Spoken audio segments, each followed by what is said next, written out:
Yo, what's up, guys? This is Garrett, one half of Last Heroes. Just got out of the shower, feeling fresh and clean, just like my mixes. And so we're here today to do our first tutorial from Last Heroes. Brian is not here with me today, and so today we are working entirely in Ableton. So for this first tutorial, it will be some pretty basic stuff. It can be for anyone starting out, primarily with melodic dubstep. This is the type of genre that me and Brian do.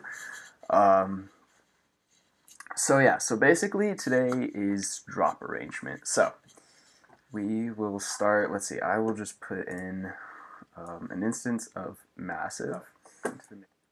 Just do a 4-bar measure here. Create that MIDI clip. Okay, so G minor, do super simple chord progression real quick.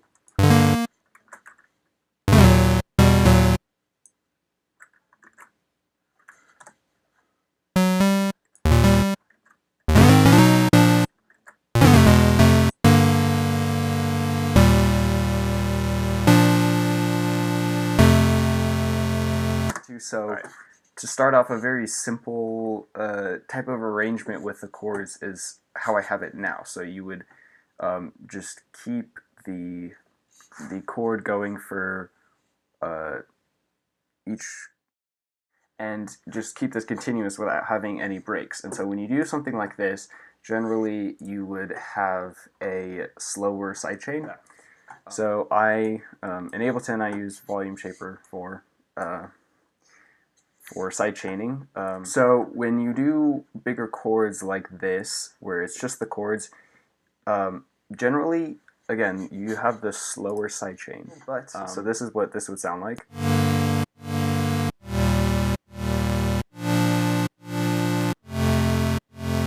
Sidechain, I generally use MIDI and then create just a MIDI pattern so that I can have the sidechain however I want, whatever pattern I want it to be. That way it's not just synced to this specific beat.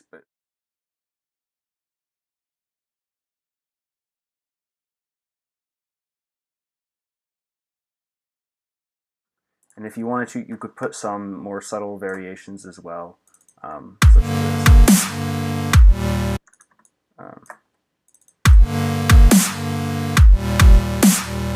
And then if you wanted to, you could sync the sidechain directly to those kicks. This leads on to the next type, in which you would have more breaks in the chords generally. So with this, maybe slow the sidechain, make the sidechain a bit more abrupt. So I will actually go ahead and set this to MIDI control real quick. That way I can have that control and sync it to the kicks directly. So basically just put it on any note.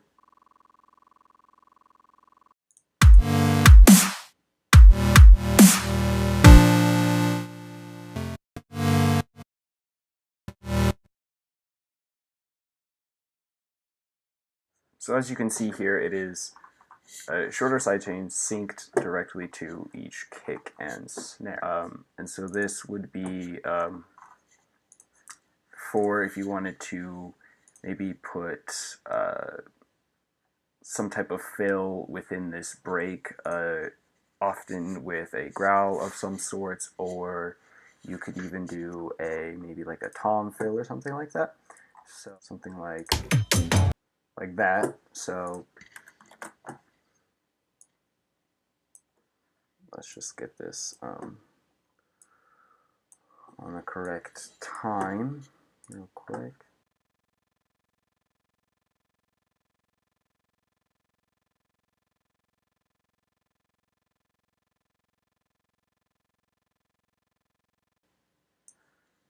So now have that fill.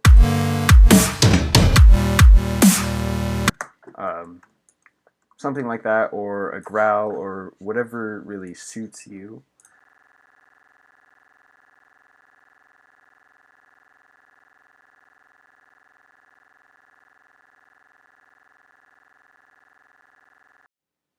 And if you wanted to, you could also do sidechain even when the kick isn't there. So here, you could do it at the half. It's entirely up to you. That's just another type of thing that you could do. Kick there. In cases like this, where the kick is in this type of position, just having the sidechain there and not the kick would sound kind of weird. Yeah, does not sound good. So with a faster sidechain like this, then you could continue that type of break, and then maybe even continue that on the fourth beat of that bar right there. And so in this case, here you could put a kick when this chord lands. Actually, you would generally want to and have it sidechained, because without that, that would here, I'll show you what it sounds like without the kick and sidechain, and then with.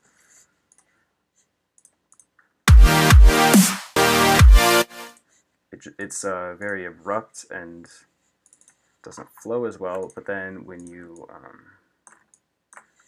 add in the kick and then it is more smooth, and then maybe here actually take out that sidechain right there and then just have a full chord going out.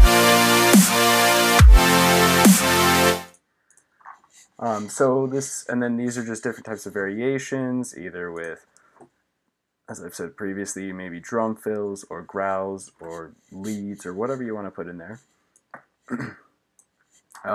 Another thing is you don't always have to start the drop with a chord. You could do some growl or really whatever you want. Maybe do it on the second half. So actually I'll get rid of that. So maybe don't need those anymore. And so then it would, the chord isn't always the first thing hitting if you don't want it to. And so here is probably where you'd want to put a growl, is what would fit best.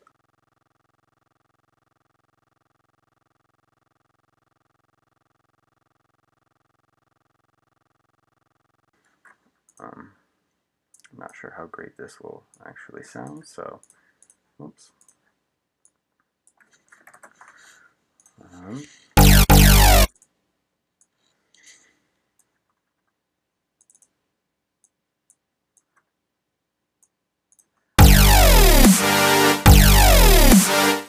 Nope. I don't like the slide.